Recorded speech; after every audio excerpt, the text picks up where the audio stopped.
Everyone, English teacher here. Welcome back to our channel. I hope everyone is doing well. ఈ రోజు కూడా మరొక మంచి video. Before starting this video, ఈ video డిస్క్రిప్షన్లో మీ అందరికీ ఉపయోగపడే మంచి ప్రొడక్ట్స్ని ట్యాగ్ చేశాను. అవి మీకు నచ్చితేనే లింక్ క్లిక్ చేసి పర్చేస్ చేయండి.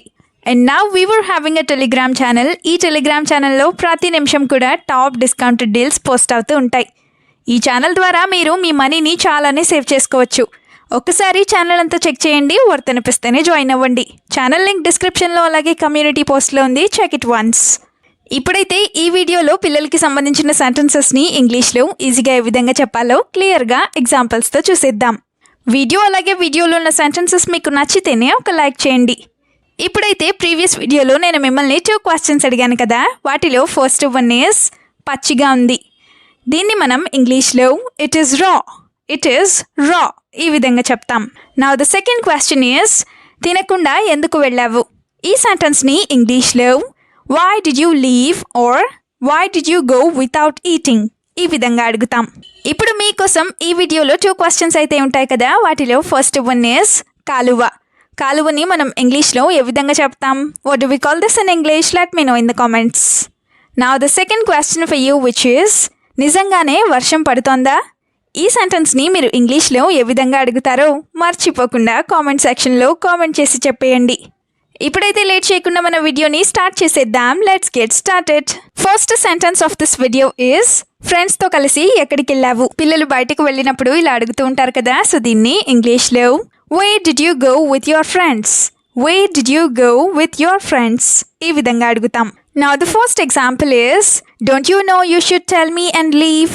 Don't you know you should tell me and leave అంటే నువ్వు నాకు చెప్పి వెళ్ళాలని నీకు తెలీదా అని. డోంట్ యూ నో అంటే నీకు తెలీదా అని.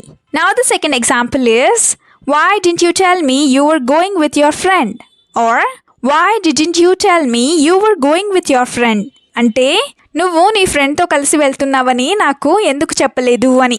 Why didn't you tell me అంటే నాకు ఎందుకు చెప్పలేదు అని. సెంటెన్స్ నెంబర్ 2 ఈజ్ అన్ని డబ్బులతో ఏం కొన్నావు.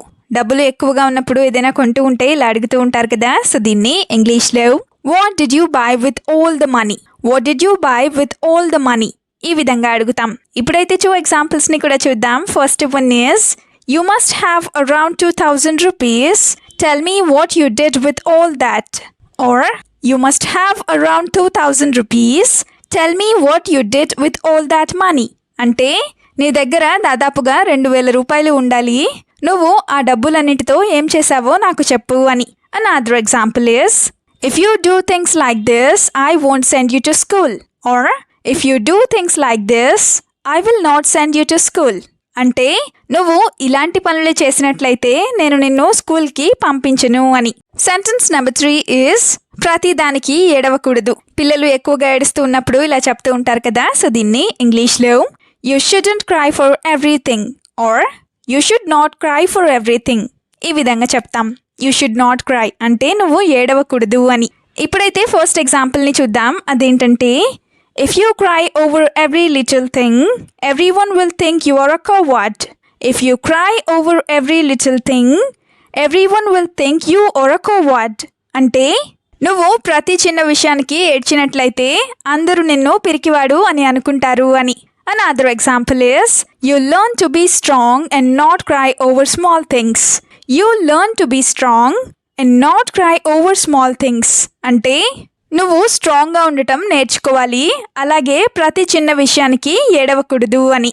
సెంటెన్స్ నెంబర్ 4 ఈజ్ ట్రైన్లో పరిగెడుతున్నావెందుకు ఇలా కూడా అంటూ ఉంటారు కదా, సో దీన్ని ఇంగ్లీష్లో why are you running on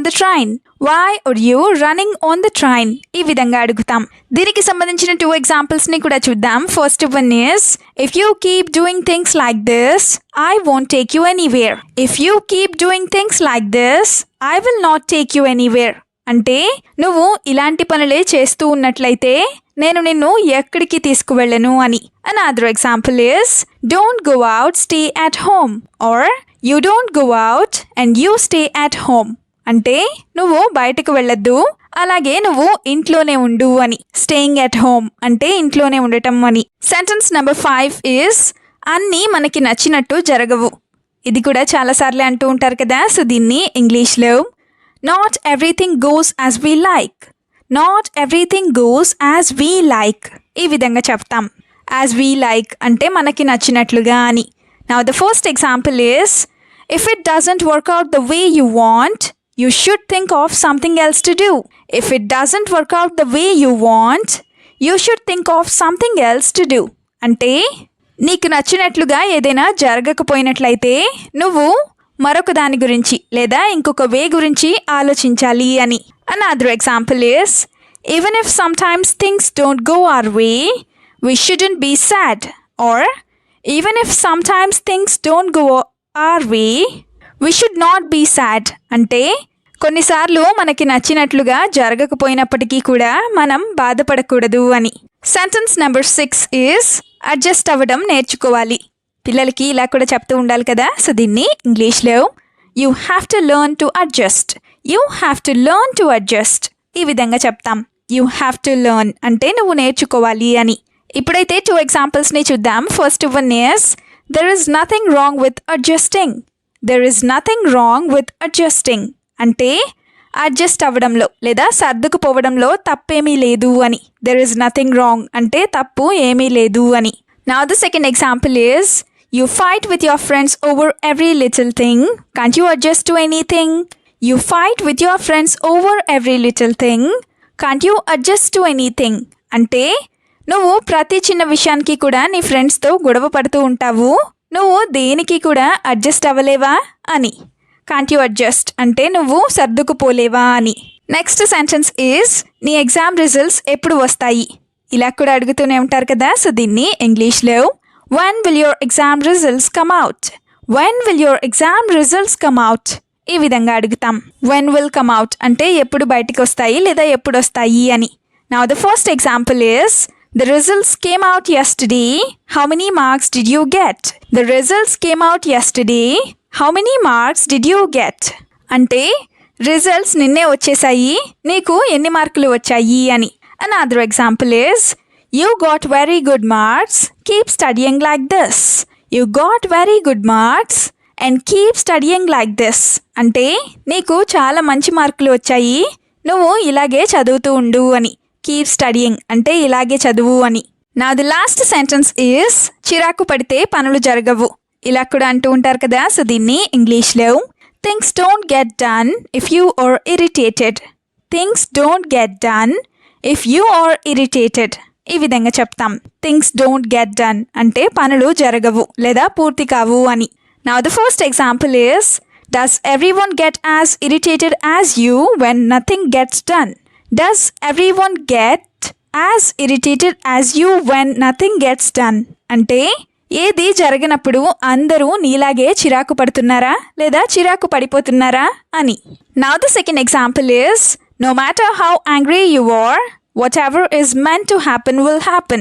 No matter how angry you are, whatever is meant to happen will happen. అంటే నీకు ఎంత కోపం వచ్చినా సరే లేదా నువ్వు ఎంత కోపంగా ఉన్నా సరే ఏదైతే జరగాలో అదే జరుగుతుంది అని. వీడియోని ఎండ్ వరకు చూసినందుకు థ్యాంక్ యూ సో మచ్. వీడియోలో ఉన్న సెంటెన్సెస్ అన్నీ తరచూ ప్రాక్టీస్ చేస్తూ ఉన్నట్లయితే you will become a better and fluent English speaker. ఈ వీడియో మీకు ఏ విధంగా అనిపించిందో మీ ఫీడ్బ్యాక్ని మాత్రం తప్పనిసరిగా కామెంట్ సెక్షన్లో కామెంట్ చేసి చెప్పండి. We'll meet you again with the useful and interesting video. Until then, keep learning, keep practicing and keep supporting Tinglish Teacher. Have a good day. Bye bye.